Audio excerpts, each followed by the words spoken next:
Hello friends. हमने पिछले कुछ वीडियो में पीटीटी 2024 के बारे में कुछ इन्फॉर्मेशन शेयर की थी। कुछ इंक्वायरीज आ रही हैं लगातार हेल्पलाइन पर या ईमेल के ऊपर भी भेजी जा रही हैं। कुछ इश्यूज होते हैं स्टूडेंट्स के। उन्हीं इश्यूज को ध्यान में रखते हुए, कुछ उसमें सिक्योरिटीज को रख- ध्यान में रखते हुए ये वीडियो बनाया जा रहा है। सबसे पहले यहाँ तक का प्रोसेस जो हुआ है उसके अकॉर्डिंग कॉलेज अलॉटमेंट हो चुका है और कॉलेज की रिपोर्टिंग चल रही है। 2 ईयर और 4 ईयर के लिए आपको पूरा शेड्यूल ऑनलाइन मिल जाएगा। एडमिशन फीस 22,000 रुपये जो जमा कराने की लास्ट डेट है वो 25 जुलाई है और रिपोर्टिंग की तारीख 26 है। सेम 2 ईयर के लिए है, सेम 4 ईयर के लिए है। कृपया अंतिम तिथि का वेट ना करें, क्योंकि लास्ट डेट्स को बैंक्स पे, ई मित्र में या कॉलेज सब जगह बहुत ज़्यादा रश हो जाता है, भीड़ हो जाती है। इसलिए समय रहते अपनी कॉलेज में रिपोर्टिंग करें। अंतिम तिथि को किसी भी वजह से यदि कॉलेज में रिपोर्टिंग नहीं हो पाती है तो आपका एडमिशन कैंसिल हो जाएगा, या यूं कहें कि आपका अलॉटमेंट कैंसिल होते हुए आपको नॉट एडमिटेड नॉट रिपोर्टेड मान लिया जाएगा और आपकी जो सीट आपको अलॉट हुई है वो सीट अगले राउंड में किसी दूसरे को अलॉट हो जाएगी। इसलिए अंतिम तिथि का इंतजार ना करते हुए जल्दी से जल्दी फीस जमा करवाएं और कॉलेज में जाकर के रिपोर्टिंग करें। अब सबसे पहले आते हैं कि जो क्यूरीज लगातार आ रही है उसमें से अलग अलग हैं। जैसे सबसे पहले तो रिपोर्टिंग के बारे में हमने आपको बताया। विज्ञप्ति के अंदर भी क्लियर लिखा हुआ है कि रिपोर्टिंग आपको, देखिए हम आपको यहाँ से दिखाते हैं, जो नोटिफिकेशन शेड्यूल निकाला गया था उसके अंदर भी लिखा हुआ है कि आपको रिपोर्टिंग कैसे करनी है कॉलेज में जाकर के।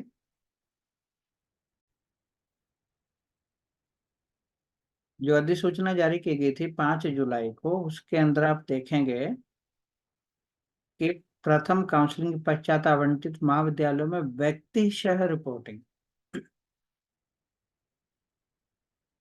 पिछले कुछ वर्षों में जब ये कोरोना का ज्यादा प्रकोप रहा था उस वक्त ये सुविधा दी गई थी कि स्टूडेंट्स ऑनलाइन रिपोर्टिंग करते थे, अपने डॉक्यूमेंट्स अपलोड करते थे और उसके बाद में कॉलेज में जाकर कॉलेज अपने पैनल से उनका डॉक्यूमेंट चेक कर लेते थे और उनकी रिपोर्टिंग कर दी जाती थी। इस वक्त ऐसा नहीं है, तो इसलिए व्यक्ति से रिपोर्टिंग, क्योंकि उसमें स्टूडेंट्स डॉक्यूमेंट अपलोड कर देते थे, स्कैन डॉक्यूमेंट कई बार क्वालिटी अच्छी नहीं होती थी और इस वजह से कुछ समस्याएं आती थी, या स्टूडेंट्स ने कोई गलत रिपोर्ट कर दिया, डॉक्यूमेंट दे दिया और बाद में जब शैक्षणिक सत्र चालू हुआ तब वो डॉक्यूमेंट, क्योंकि finally college original document check करते थे जब एडमिशन के बाद में क्लासेस शुरू होती हैं, उस वक्त एक बार वापस डॉक्यूमेंट वेरीफाई किए जाते हैं। उस वक्त को डॉक्यूमेंट इनवैलिड पाया गया तो बच्चे का वहाँ एडमिशन कैंसिल हो जाता था और कॉलेज की सीट खाली रह जाती थी। इसलिए ये प्रोसेस किया गया कि आपको मैनुअल जाकर के रिपोर्टिंग करनी होगी कॉलेज में। इसीलिए हम कह रहे हैं कि आप अंतिम तिथि का ज़्यादा इंतजार ना करें और जितनी जल्दी से जल्दी हो सके फीस जमा करा के कॉलेज में रिपोर्टिंग करके अपनी सीट को सुनिश्चित कर लें, क्योंकि अंतिम तिथि को किसी भी रीजन से यदि डिले हो जाता है, एडमिशन नहीं हो पाता है, तो आपका पूरा साल खराब हो जाएगा। रिपोर्टिंग करने के लिए फीस जमा कराना जरूरी है। तो जब आप, जैसे मान लो हम 2 ईयर डिग्री कोर्स पे जाते हैं या 4 ईयर, किसी पे भी आप क्लिक करेंगे तो यहाँ पर प्रिंट अलॉटमेंट लेटर का एक ऑप्शन दिया हुआ था। जब प्रिंट अलॉटमेंट लेटर पर आप जाते हैं तो वहां पर आपसे रोल नंबर, काउंसलिंग आईडी और डेट ऑफ बर्थ, क्योंकि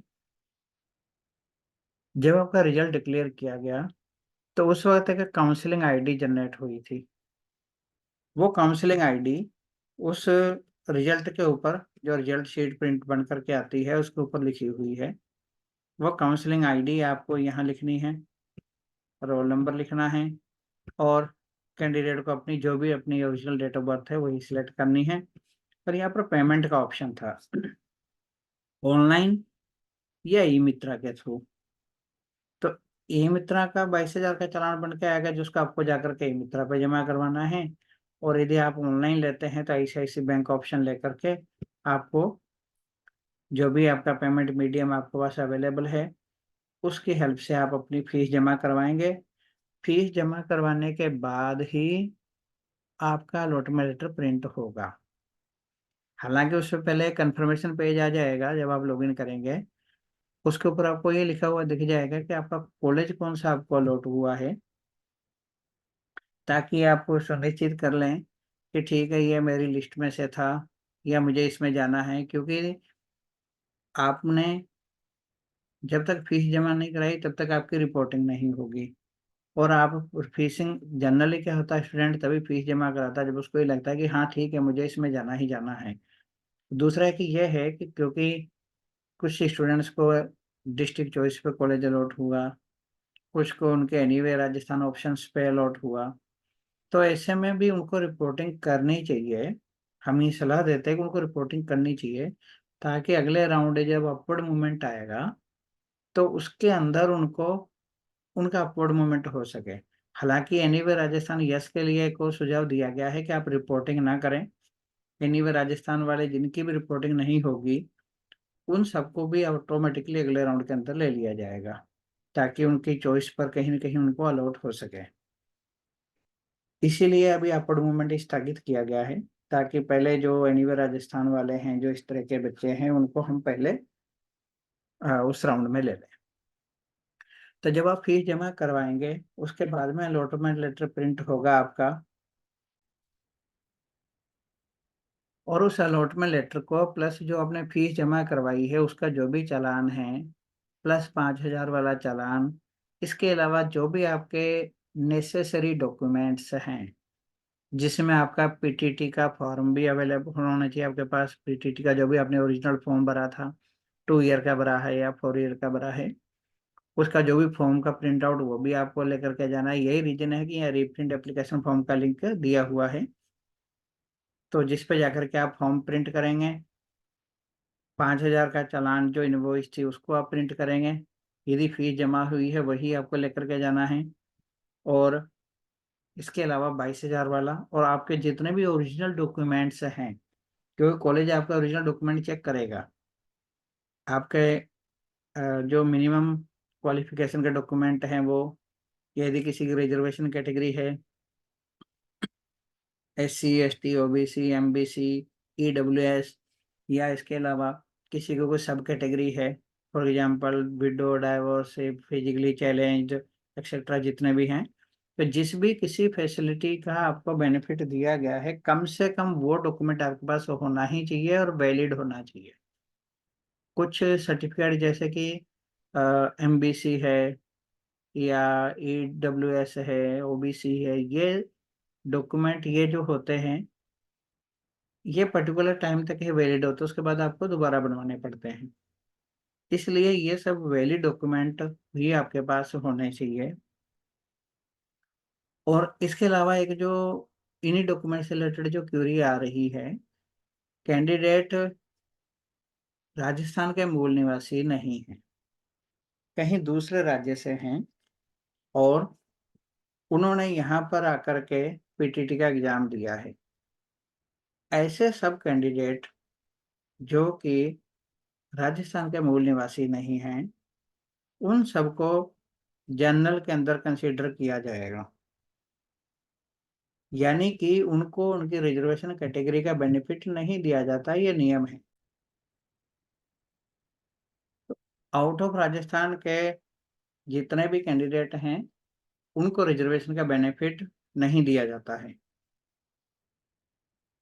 तो बाकी सबके पास उनके जो भी वैलिड डॉक्यूमेंट है वो होने चाहिए। और आउट ऑफ राजस्थान वाले सबका जनरल की तरह जो भी इनकी मिनिमम परसेंटेज 50% होनी चाहिए, या जो भी अदर रिलेवेंट डॉक्यूमेंट्स उनके हैं, वो सारे उनको लेकर के रिपोर्टिंग करने के लिए कॉलेज में जाना है। और ये निर्धारित तिथि तक ही होना चाहिए, उसके बाद में ये प्रोसेस नहीं हो पाएगा। अब एक क्यूरी आ रही है कि कोई कैंडिडेट है, उसने 22,000 रुपये जमा करवा दिए हैं। अब खासकर एक समस्या जो ऑनलाइन पेमेंट में ये ज़्यादा आती है कि जब आपने ऑनलाइन पेमेंट किया, आपके अकाउंट से पैसा डिडक्ट हो गया, बट जब आपने पेमेंट इनवॉइस चेक की या फाइनल जो वहाँ से रिटर्न आया, या किसी भी रीजन से आपका नेट डिस्कनेक्ट हो गया, कोई भी इंटरप्शन आ गया, लाइट चली गई, कंप्यूटर बंद हो गया, बहुत सारे ऐसे रीजन होते हैं। तो जब आपने ऑनलाइन पेमेंट करने गए, आपने पेमेंट भी ऑनलाइन कर दिया, आपके खाते से पैसा कट गया, लेकिन वापस हमारे सिस्टम पे जब रिटर्न आया, उससे पहले ही इंटरप्शन हो गया, किसी भी रीजन से नेट बंद हुआ, लाइट चलेगी, कंप्यूटर वगैरह वगैरह जो भी है। तो ऐसे में आपके पास एक सुविधा होनी चाहिए कि आप अपना स्टेटस चेक कर पाओ, क्योंकि जब तक आपकी फीस जमा नहीं है, तब तक अलॉटमेंट लेटर प्रिंट नहीं होगा। अब फीस जमा है कि नहीं, ये आपको कैसे पता चले? तो उसके लिए यहाँ पर एक ऑप्शन दे रखा है, चेक चालान ट्रांजैक्शन स्टेटस। यह ई मित्रा और ऑनलाइन दोनों केस में होता है कि कभी-कभी आपने ई मित्रा पे पैसा जमा करवाया, और ई मित्रा पे पैसा जमा होने के बाद में हमारे यहाँ आकर के हाथों-हाथ अपडेट होता है। किसी भी रीज़न से वहाँ पर भी कोई इंटरप्शन आ गया, बीच में नेटवर्क का कुछ भी प्रॉब्लम हो गई, तो दोनों केस में ये सेम है कि आप यहाँ पर आएँगे, यहाँ पर 22,000 का जो आपका चालान है, वो चालान नंबर आपको यहाँ लिखना होगा। जैसे ही आप आपने चालान नंबर लिखा, हमारा सिस्टम अपने आप बैंक, या यदि आपका ई-मित्र है, दोनों जगह से डाटा को वेरीफाई करेगा। वेरीफाई करने के बाद में यदि आपका ट्रांज़ैक्शन सक्सेस है, तो आपका ट्रांज़ैक्शन डिटेल हमारे यहाँ अपडेट कर देगा, और अपडेट करने के बाद में आपको पेमेंट इनवॉइस जनरेट होकर के प्रिंट हो जाएगी, और साथ के साथ आपका ऑप्शन आपके पास उपलब्ध हो जाएगा कि आप अलॉटमेंट लेटर भी प्रिंट कर पाएँ। यदि आपका ट्रांज़ैक्शन सक्सेस नहीं होता है, तो आपके लिए ज़रूरी है कि आप अपना अकाउंट चेक करें। कभी क्या होता है कि यदि पैसा इधर नहीं आया, तो वापस आपके अकाउंट में चला जाता है। यही रीज़न है कि हम बार-बार कह रहे हैं कि आप अंतिम तिथि का इंतज़ार ना करें, क्योंकि यदि अंतिम तिथि को आपके अकाउंट से पैसा कट गया और इधर सक्सेस नहीं हुआ, तो आपके हाथ में कुछ भी नहीं रहेगा, और ना तो बैंक कुछ कर पाएगी। यदि पैसा वापस आपके पास चला जाता है, और पीटीटी कार्यालय तो वैसे भी जब तक पैसा अकाउंट में ट्रांसफ़र नहीं होता, ट्रांज़ैक्शन स्टेटस सक्सेस नहीं आता, तब तक पीटीटी कार्यालय भी उसमें कुछ नहीं कर पाएगा। इसलिए अंतिम तिथि का इंतज़ार ना करें, और यहाँ से जाकर के आप हो सके तो ट्रांज़ैक्शन स्टेटस चेक कर लें एक बार, और हाथों-हाथ चेक ना करें। कम से कम डेढ़ 2 घंटे का इंतज़ार करें, कभी-कभी होता है इंटरप्शन, बीच में क्लियर हो जाता है, तो आप डेढ़ 2 घंटे बाद आकर के उसको चेक करें, लेकिन अंतिम तिथि का ध्यान रखते हुए, और अंतिम तिथि का अंतिम वक़्त, क्योंकि ऐसा नहीं हो कि रात को आप 11:30 बजे करने बैठते हैं, फिर कुछ नहीं हो पाएगा। इसलिए समय रहते अपनी रिपोर्टिंग करें। एक जो बार-बार वही क्वेरी आ रही है एनीवे राजस्थान के लिए, तो इसके लिए तो यहाँ पर क्लियर लिखा हुआ है कि जिन अभ्यर्थियों को एनीवे राजस्थान में कॉलेज आवंटित हुआ है, और अभ्यर्थी किसी भी कारण से उक्त आवंटित कॉलेज में प्रवेश लेने का इच्छुक नहीं है, तो अभ्यर्थी अभी शुल्क जमा नहीं करें एवं द्वितीय काउंसलिंग में भाग लेवें। ऐसे स्टूडेंट्स को जो रिपोर्टिंग नहीं करते हैं, उनको उस तरीके से ट्रीट किया जाएगा जैसे कि जिन बच्चों को अलॉटमेंट ही नहीं हुआ है, क्योंकि इनको एनीवे राजस्थान पे हुआ है। तो हो सकता है अगले जब वो राउंड होगा द्वितीय काउंसलिंग में, तो इन सबको उसमें कंसीडर कर लिया जाएगा, हो सकता है इनके चॉइस पे मिल जाए, क्योंकि जिनको अभी फर्स्ट राउंड में कॉलेज अलॉट हुआ है, बहुत सारे स्टूडेंट ऐसे होते हैं जो रिपोर्टिंग नहीं करते हैं, और वो जिस कॉलेज में रिपोर्टिंग नहीं होती, हो सकता है वो कॉलेज इनमें से किसी के लिए हो। तो ये ऑप्शन उपलब्ध है, आप रिपोर्टिंग नहीं करें, फीस ही जमा नहीं कराएं, क्योंकि यदि आपकी फीस जमा करा दिया आपने तो फिर यदि आपकी रिपोर्टिंग नहीं होती है तो आपको प्रोसेस से बाहर कर दिया जाएगा, क्योंकि फीस जमा है। इसका मतलब यह कहीं क्लियर नहीं हुआ कि आपकी रिपोर्टिंग क्यों नहीं हो पाई। फीस आपने जमा करा दी, नियम से आपको रिपोर्टिंग करनी चाहिए। रिपोर्टिंग नहीं होती, इसका मतलब ये माना जाता है कि कॉलेज ने आपकी रिपोर्टिंग नहीं की क्योंकि आपके डॉक्यूमेंट में कुछ प्रॉब्लम थी। यही माना जाएगा, क्योंकि आपकी फीस जमा है, रिपोर्टिंग नहीं हुई है, तो ये मान लिया जाएगा कॉलेज ने कोई डॉक्यूमेंट वेरीफाई किया और कुछ त्रुटि पाई गई, इसलिए आपकी रिपोर्टिंग नहीं की गई और आपका एडमिशन प्रोसेस कैंसिल हो जाएगा।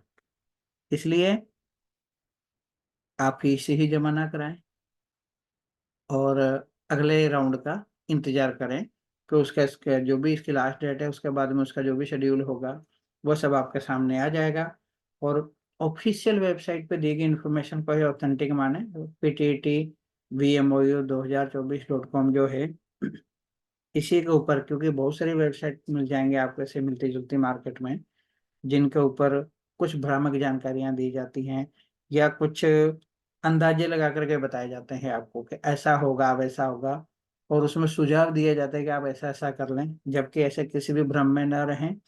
ऑथेंटिक वेबसाइट पे जो भी दिया है, ऑथेंटिक वेबसाइट पे दी हुई चीज को ही आप वैलिड मानेंगे, क्योंकि कहीं से कुछ और लेकर के आपने कुछ और मानस बना लिया और बाद में कुछ दिक्कत होती है तो फिर वो समस्या वाली बात हो जाती है।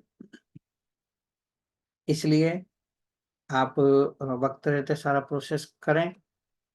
इसके बाद में एक क्यूरी आ रही है कि मेरे को लो कॉलेज अलॉट हो गया, मेरे को इतने नंबर की चॉइस चाहिए थी, मुझे को कॉलेज चेंज करना है।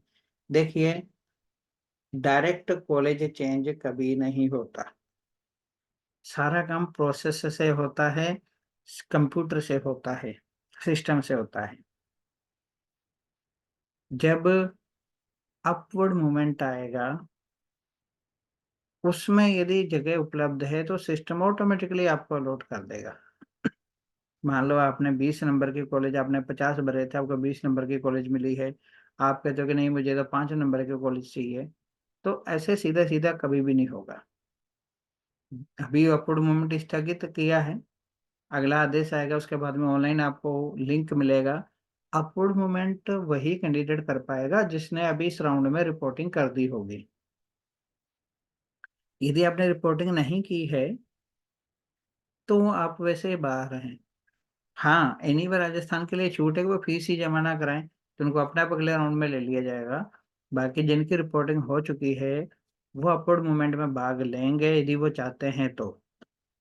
यदि अपवर्ड मूवमेंट में आप भाग लेते हैं तो आपके पास ये ऑप्शन है कि आप ऑनलाइन अप्लाई जब करते हैं तो उसमें बाद में जब अलॉटमेंट किया जाएगा तो सिस्टम अपने आप चेक करेगा कि आपकी जो पीटीटी की परसेंटेज है, स्कोर है, उसके अकॉर्डिंग प्लस आपकी जो कैटेगरी है, रिजर्वेशन कैटेगरी है किसी की, या फिर अनरिजर्व कैटेगरी में भी कोई हॉरिजॉन्टल या वर्टिकल किसी भी तरीके से किसी रिजर्वेशन कैटेगरी में कोई आता है, या 2 ईयर डिग्री कोर्स की बात करते हैं हम, तो वहाँ पर आपके जो टीचिंग सब्जेक्ट्स हैं वो जिस भी कॉलेज में चलते हैं उसकी क्या स्थिति है, इस चीज को ध्यान में रखते हुए कंप्यूटर आपको अपने आप कॉलेज अलॉट करेगा यदि होता है तो। अदरवाइज आपको जैसे 20 नंबर का कॉलेज मिला था तो आपका 20 नंबर का बना रहेगा, वो आपकी वहाँ रिपोर्टिंग बनी रहेगी। लेकिन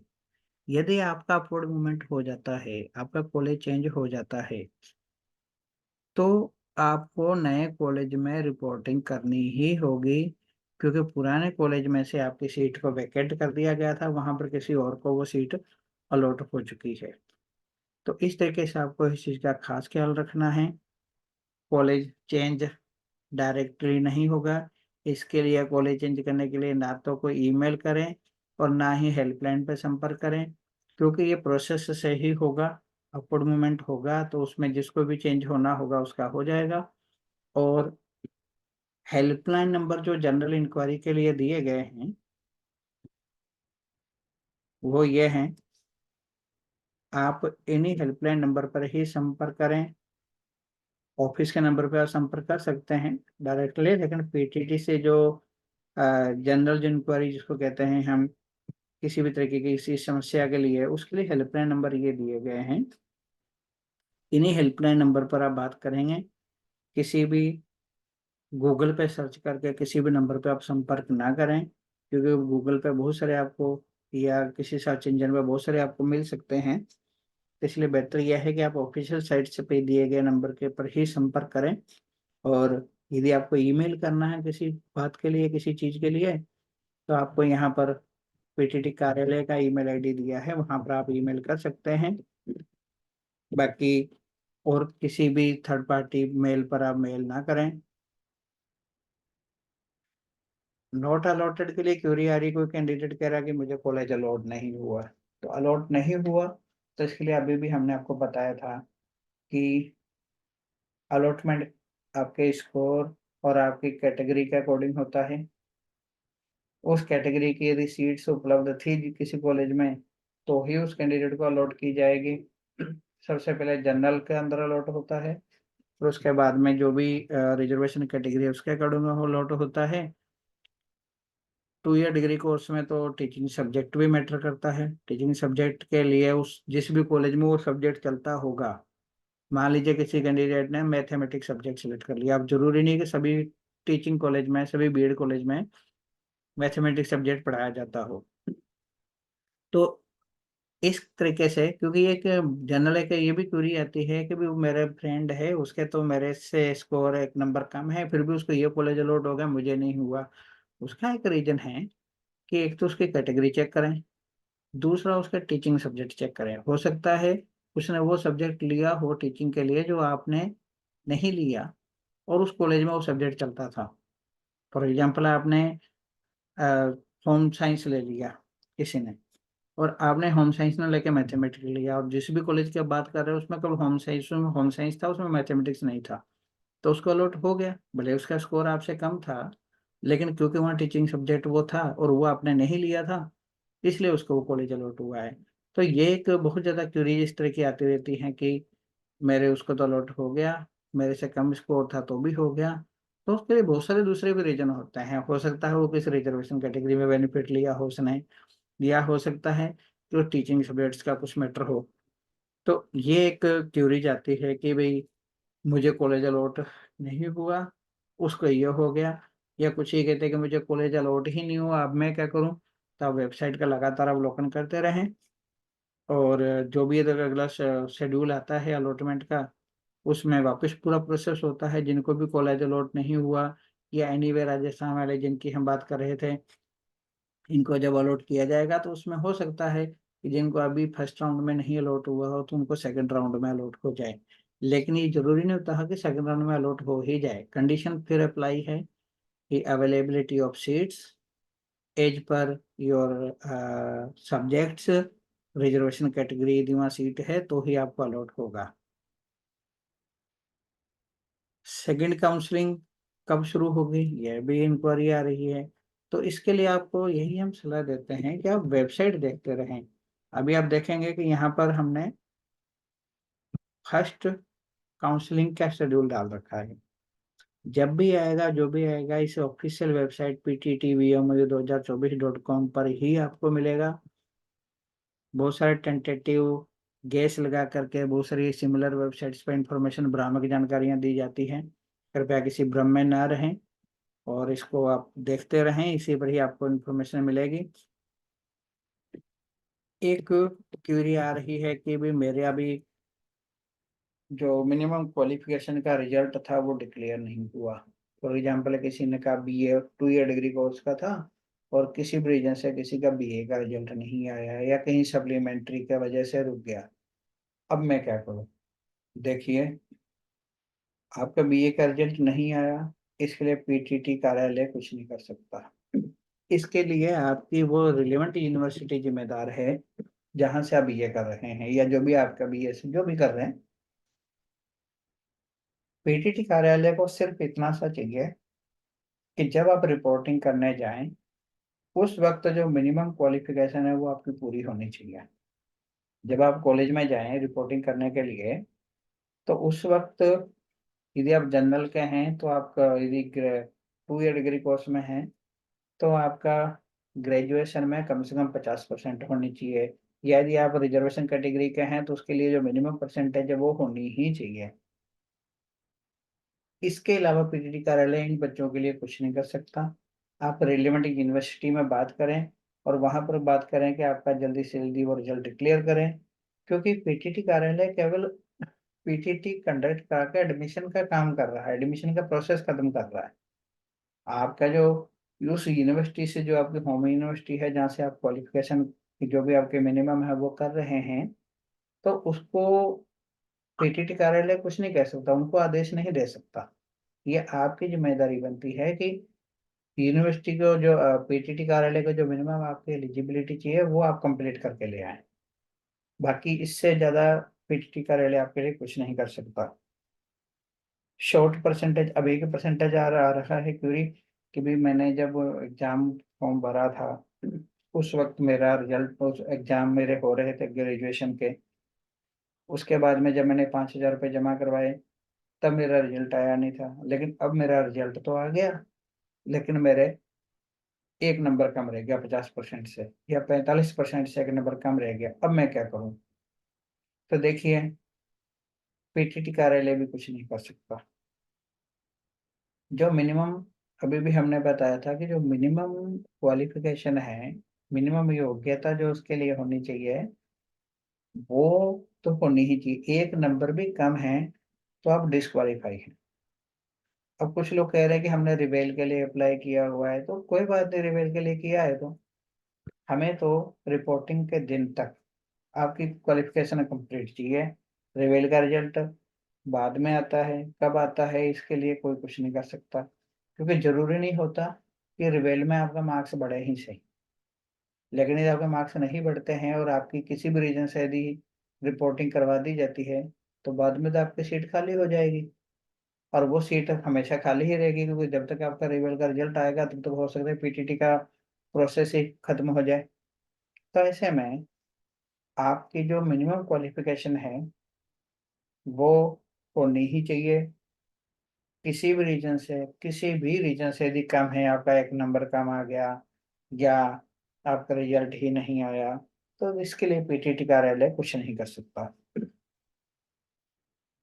एक और जो प्रॉब्लम आ रही है या यूं पे इंक्वायरी आ रही है कि मेरे डाटा में कुछ करेक्शन है, तो देखिए करेक्शन का मौका पहले भी दिया गया था।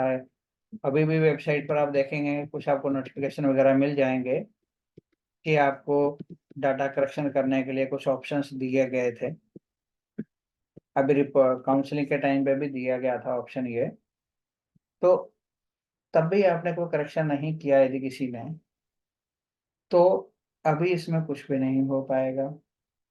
दूसरा, जैसे किसी के एड्रेस में कुछ गलती है, कॉन्टेक्ट डिटेल में, या किसी के मोबाइल नंबर में कुछ प्रॉब्लम है, तो ये कुछ वैसी चीजें नहीं है जिससे आपका एडमिशन रुक जाएगा।